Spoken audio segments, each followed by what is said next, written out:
मुख्यमंत्री सुखविंदर सिंह सुक्खू ने आज बिलासपुर के औहर में पर्यटन विकास निगम के होटल का शिलान्यास किया। इस दौरान मुख्यमंत्री के यहां पहुंचने पर कांग्रेस कार्यकर्ताओं ने उनका जोरदार स्वागत किया। इस दौरान मुख्यमंत्री सुखविंदर सिंह सुक्खू ने कहा कि भाजपा द्वारा वोट की सरकार को नोट से गिराने के काफी प्रयास किए गए, लेकिन अंत में उन्हें हार और असफलता का मुंह देखना पड़ा। भाजपा का षड्यंत्र सफल नहीं हो पाया।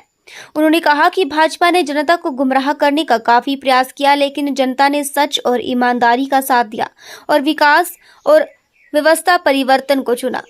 इस दौरान उन्होंने प्रदेश में विकास कार्य को लेकर कहा कि अब प्रदेश भर में विकास कार्य को गति दी जाएगी ताकि प्रदेश की जनता को इसका लाभ मिल सके।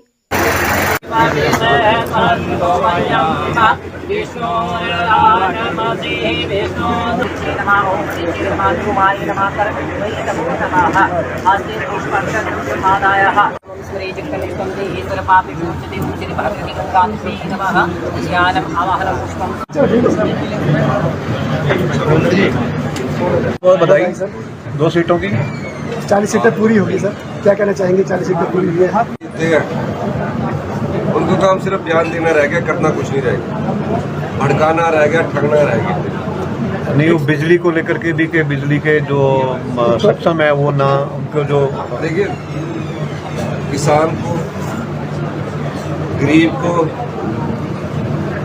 जो इस प्रकार के सभी लोगों को इससे छूट दी गई।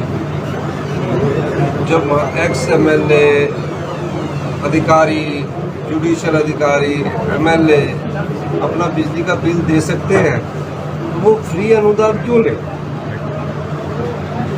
वो जनता का पैसा है। मैं देख रहा हूँ स्कूलों के इतने बुरे हाल है।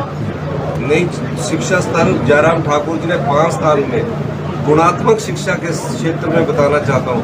आज हमारा 5वीं का गवर्नमेंट स्कूल का बच्चा दूसरी की किताब नहीं पढ़ पा रहा है और हम गुणात्मक शिक्षा में 18वें स्थान पर चले गए हैं। हेल्थ में हमारा बहुत बुरा हाल हो चुका है। तो ये क्यों हुआ? मतलब मैं अगर पैसे देने लायक हूँ तो जयराम ठाकुर जी ने कहा कि आप भी पैसे मत दीजिए।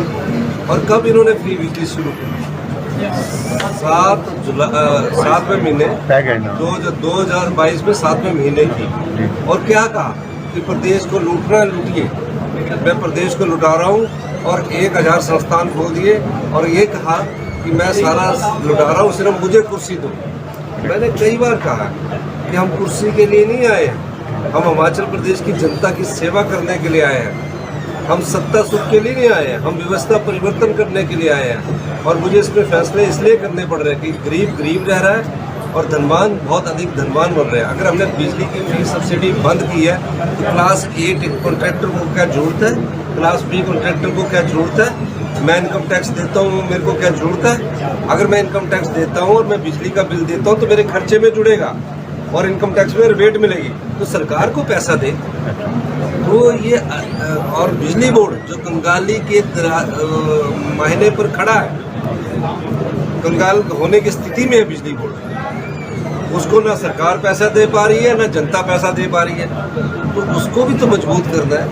हम हिमाचल, मैं भी चाहता तो 5 साल ऐसे ही करता कि और उठाते, लेकिन इस दृष्टि से हम आने वाली युवा पीढ़ी का भविष्य सुरक्षित नहीं करेंगे।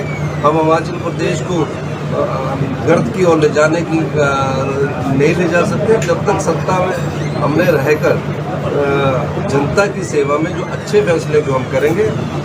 और इस फैसले से मेरा मानना है कि जो लोग ये समझते हैं जो इनकम टैक्स दे सकते हैं, मेरा उनसे अनुरोध रहेगा कि आप अपना इनकम टैक्स देने वाले लोग सभी हैं वो अपने आप बिजली का बिल देने की बात करें। इसमें आपकी थोड़ी सी जिस प्रकार से 27 फरवरी के बाद हिमाचल प्रदेश में जनता की चुनी हुई सरकार को उठाने की कोशिश की गई और उसके बाद से प्रदेश में जो अनिश्चितता का माहौल भारतीय जनता पार्टी ने पैदा करने की कोशिश की और जयराम ठाकुर जी उस अनिश्चितता के माहौल में सबसे ज़्यादा ये कहते रहे कि 4 जून को हमारी 2 सरकारें बनेगी। तो उनका जो आंकड़ा था वो हमें तो समझ नहीं आ रहा था, लेकिन जिस षड्यंत्र के तहत जनता की चुनी सरकार गिराने की कोशिश कर रहे थे वो आंकड़ा मुझे ऐसा लगता है कि उसी तरीके से वो और विधायकों की खरीद फरोख्त करने की कोशिश करते हैं। पहली कोशिश इनकी हुई 29 फरवरी से लेकर तकरीबन 29 मार्च तक सभी विधायक हिमाचल की सीमा के बाहर रहे और 1 महीना तक राजनीतिक षड्यंत्र रचते रहे। मैं हिमाचल की जनता का, देवी देवताओं का, भगवान के आशीर्वाद से हमें फिर 40 सीटें देकर जो 2022 में जनता ने हमें मैंडेट दिया था वहाँ तक पहुँचा। और इस प्रकार की घटना हिमाचल के इतिहास में पहली बार हुई है। और इस घटनाक्रम के पीछे भारतीय जनता पार्टी ने जिस प्रकार षड्यंत्र रचा, हिमाचल प्रदेश की जनता ने उसका मुंह तोड़कर जवाब दिया। जो जनता के वोट पर चुनकर सरकारें आती हैं उसको नोट के दम से सरकार कराने की कोशिश हिमाचल प्रदेश में भी की गई है। उसका मुंह तोड़ जवाब हिमाचल की जनता ने दिया। 14 महीने पहले जो 6 विधायक बनकर गए थे वो आज घर बैठे और जनता ने एक सही समय पर सही निर्णय सुनाया और हमारी सरकार को दोबारा से हिमाचल के हित में, आत्मनिर्भर हिमाचल बनाने के हित में और 2025 तक हिमाचल प्रदेश को समृद्ध और अमीर राज्य बनाने की दिशा में हमें आशीर्वाद दिया है। हम जनता के इस आशीर्वाद को स्वीकार करते हैं और इस आशा के साथ कि भारतीय जनता पार्टी भी भविष्य में सकारात्मक भूमिका निभाए। केंद्र में उनकी सरकार है। अपनी सरकार के समय तो जब डबल इंजन की सरकार थे कुछ ले नहीं आए, बल्कि लेकर नहीं आए। जो हमारी संपदा था उसको भी उन्होंने लुटाया। तो उस संपदा को जहां हमारे लुनी प्रोजेक्ट में, हमारी झूला सिर प्रोजेक्ट में, हमारे सुन्नी प्रोजेक्ट में 12% फ्री पावर हिमाचल प्रदेश की जो नीति थी उसके तहत मिलनी चाहिए थी, वो भी नहीं मिली।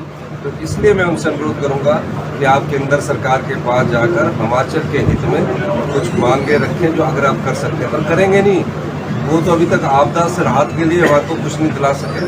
तो इस संदर्भ में भारतीय जनता पार्टी सिर्फ जनता को ठगने का काम किया और जिस प्रकार राजनीतिक रोटियां सीखने का काम किया। अब हमारी सरकार आचार संहिता हटते ही युद्ध स्तर पर हिमाचल के विकास के कार्य करना शुरू कर देगी। धर्मानी जी से मेरी ये चर्चा हुई और जहां मैंने आज शिलान्यास किया, इस शिलान्यास को तकरीबन दूसरा फेज जो हमारा, जिसमें हमारे कन्वेंशन सेंटर बनेंगे, 40 कमरों का होटल बनेगा और सब हेल्थ प्रकार का रिजॉर्ट्स बनेगा और परली साइड को, दूसरी साइड को भी 25 बीघा में वे साइड अम्यूनिटीज़ बनेगी। तकरीबन 100 से 150 करोड़ रुपया हम इस पर खर्च करने वाले हैं। बहुत बड़ा प्रोजेक्ट है। तकरीबन 200 लोगों को यहाँ स्वरोजगार के अवसर मिलेंगे, रोजगार के अवसर मिलेंगे। इसका मैं शिलान्यास करने आया हूँ और इन्हें टाइमलाइन फिक्स की है कि 2 साल के भीतर करना है। आप देख रहे हैं और मैं खुद इस काम को आकलन कर रहे हैं टाइमलाइन के अनुसार से। अन्य मंत्री जी भी समय समय पर विजिट करते आए।